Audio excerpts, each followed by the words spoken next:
அடையுளைய ரத்தம் என்ன போலியா எழுத வேண்டும் புதிய இந்தியா. அனைவருக்கும் வணக்கம். 1947 ஆகஸ்ட் மாதம் 15ஆம் தேதி நம் நாடு சுதந்திரம் அடைந்ததாக பிரகடனம் செய்யப்பட்டது. இந்த நாளை போற்றி நம்ம சுதந்திர இந்தியால தான் வாழ்றோம், சுதந்திர மண்ணுல வாழ்றோம் அப்படின்ற உணர்வும் ஒவ்வொரு குடிமகனுக்கும் வர வேண்டும் என்பதற்காகவும், இந்த சுதந்திரத்திற்காக உயிர் தியாகம் செய்த எண்ணற்ற லட்சோப லட்ச வீரர்களையும் தியாகிகளையும் போற்றி வணங்குவதற்காகவும் இந்த விழா வருடா வருடம் மிக சிறப்பாக கொண்டாடப்படுது. ஆனா இப்போ தமிழ்நாட்டில் நடக்கக்கூடிய விஷயங்களை பார்க்கும்போது உண்மையிலே நாம் சுதந்திரம் அடைந்து விட்டோமா, நாம் சுதந்திர மண்ணில் தான் வாழ்றோமா அப்படின்ற உணர்வு நமக்கு வருது. இந்த காணொளி முடிவுல இதே உணர்வு உங்களுக்கும் வரும் அப்படின்னு நான் நினைக்கிறேன். வாங்க கண்டென்ட்குள்ள போவோம். சவுக்கு சங்கர் அவர்களை பெரும்பாலும் உங்க எல்லாருக்குமே தெரிஞ்சிருக்கும். இந்த திராவிட மாடல் அரசுல இருக்கக்கூடிய பல்வேறு சிக்கல்களையும் பிரச்சனைகளையும் அவர் பொதுவெளிக்கு மக்கள்கிட்ட கொண்டு வந்து சேர்க்கக்கூடிய வேலைகளை தொடர்ச்சியா செஞ்சுக்கிட்டு இருக்காரு. அவருக்கும் நமக்கும் பல்வேறு இடங்கள்ல கருத்து வேறுபாடுகள் இருக்கு. இருந்தாலும் இப்படி ஒரு நிலையில சவுக்கு சங்கர் அவர்களை நாம் விட்டு கொடுக்க முடியாது.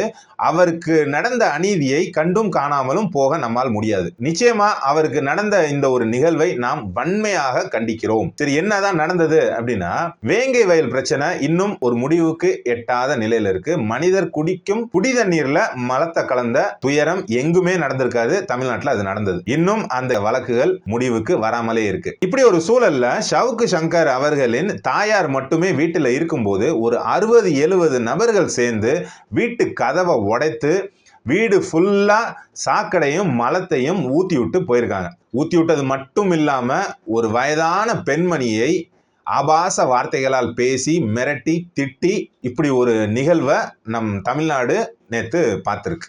எதற்காக இந்த சம்பவம் நடந்தது அப்படின்றதெல்லாம் அடுத்த ஒரு விஷயம். இவர் ஒரு கருத்தை சொல்றாரு, இவர் அரசாங்கத்தை குறை சொல்றாரு, இல்ல ஒரு நபரை குறை சொல்றாரு அப்படின்னா அந்த விஷயத்தை எப்படி கையாளணும்? இவர் சுதந்திர இந்தியாவில் இருக்கார், சுதந்திர தமிழ்நாட்டில் இருக்கார், இன்னும் ஒரு படி மேலே போனால் சுதந்திர சென்னையில் இருக்கார். ஏதோ ஒரு கிராமத்திலேயோ குக்கிராமத்திலேயோ இல்லை, சென்னையில் ஒரு நபர் யூடியூப்ல சில கருத்துக்களை சொல்லிட்டார் அப்படின்னு 60-70 பேர் வயதான மூதாட்டியை மிரட்டி திட்டி அச்சுறுத்தி அவங்க வீடு ஃபுல்லா சாக்கடையும் மலத்தையும் ஊத்திட்டு போறாங்க அப்படின்னா நாம் சுதந்திர தமிழ்நாட்டில் தான் வாழ்ந்து கொண்டிருக்கோமா? இதுதான் திராவிட மாடலா? பெரியார் கற்றுக் கொடுத்த சமூக நீதி இதுதானா? சரி, இதை நாம் மட்டும் சொன்னால் போதுமா? மக்கள் நீங்களும் சிந்திக்க வேண்டாமா? சிந்திச்சு பாருங்க, என்ன மாதிரியான அடக்குமுறை இது? சரி, இந்த நிகழ்வை நடத்தினதுக்கு பின்னால சவுக்கு சங்கர் அவர்கள் தெளிவா ஒரு காணொலியை வெளியிடுறாரு. என்ன சம்பவம் நடந்தது, எப்படியெல்லாம் அவர்கள் வீட்டை அலங்கோலப்படுத்தினார்கள் என்பது எல்லாத்தையும் காட்டி அவர் பேசுறாரு.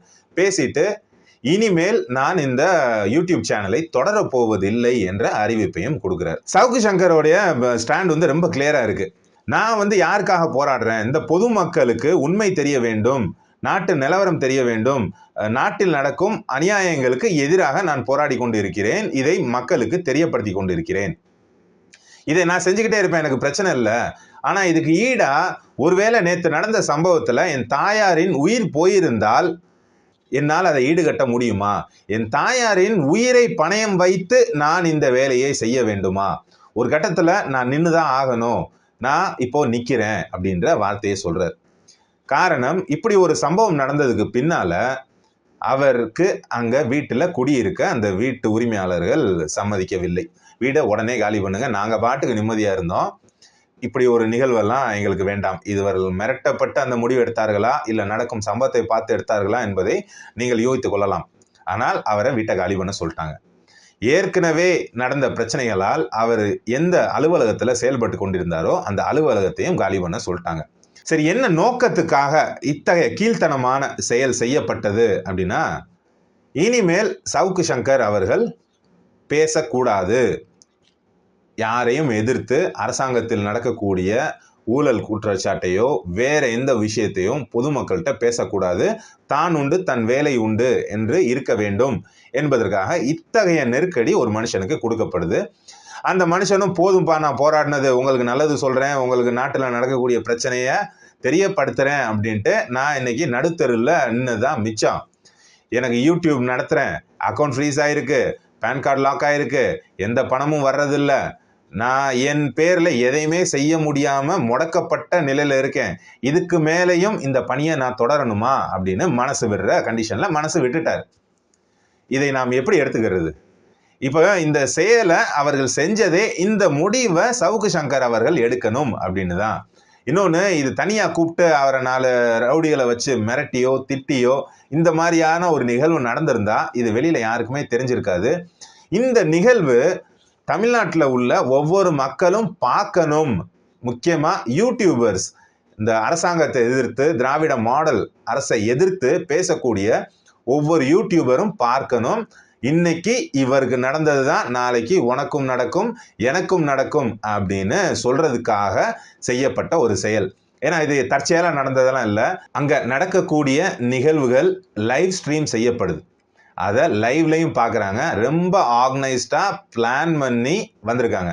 இந்த செயல்களை செய்தது உண்மையிலே துப்புரவு தொழிலாளர்களா அப்படின்னா துப்புரவு தொழிலாளர்களா இருப்பதற்கான வாய்ப்புகள் மிக குறைவு அப்படின்னு தான் சொல்லப்படுது. நம்மளுடைய கண்ணோட்டமும் அதுதான். துப்புரவு தொழிலாளர்கள் என்ற போர்வையில் சில நபர்கள் இத்தகைய கீழ்த்தனமான செயலை செஞ்சிருக்காங்க. இப்போ இதுல ரிசல்ட் என்ன அப்படின்னா, இனிமேல் திராவிட மாடல் அரசை பார்த்து அதை கண்டித்து அராஜகங்களை மக்களுக்கு தெரியப்படுத்தணும் அப்படின்னு நினைக்கிற ஒவ்வொரு யூடியூபரும் பயப்படணும்.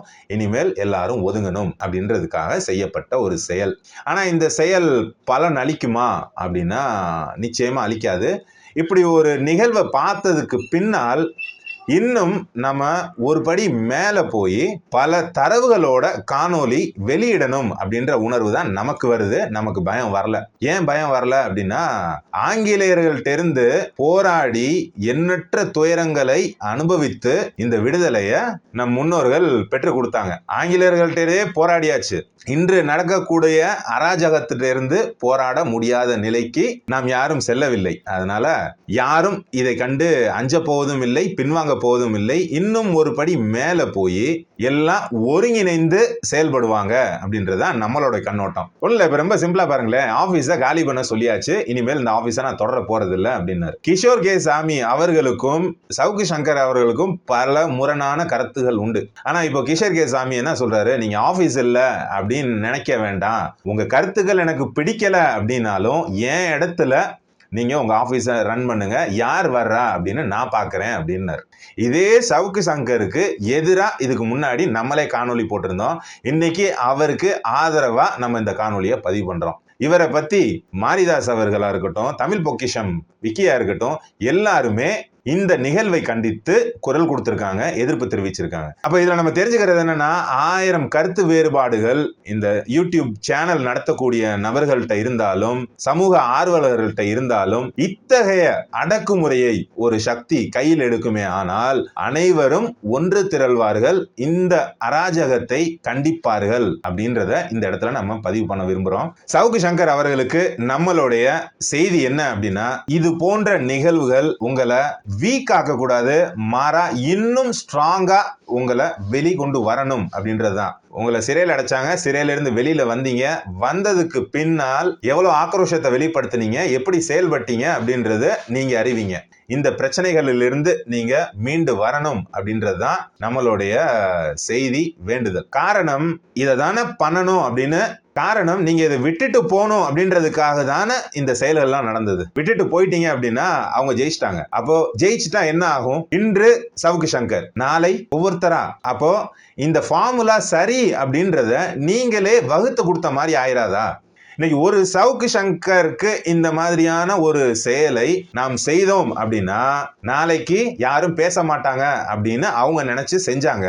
ஆனா இன்னைக்கு ஒரு சவுக்கு சங்கருக்கு இப்படி ஒரு செயலை செய்யறோம் அப்படின்னா நாளைக்கு 1000 சவுக்கு சங்கர் உருவாவாங்க அப்படின்ற பயம்தான் அவர்களுக்கு வர வேண்டுமே தவிர இதை கண்டு அஞ்சக்கூடாது. தைரியமா இருங்க, மனசு விடாதீங்க, மீண்டு வாங்க.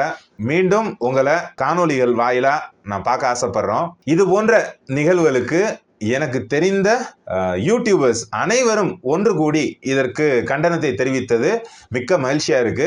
இதுல ஒரு படி மேல போய் ஆபீஸே நான் தர்றேன் அப்படின்னு சொன்ன கிஷோர் கே சுவாமி அவர்களுக்கும் நமது வாழ்த்துக்கள். மீண்டும் ஒரு நல்ல காணொளியில் உங்கள் அனைவரையும் சந்திக்கிறேன். நன்றி, வணக்கம்.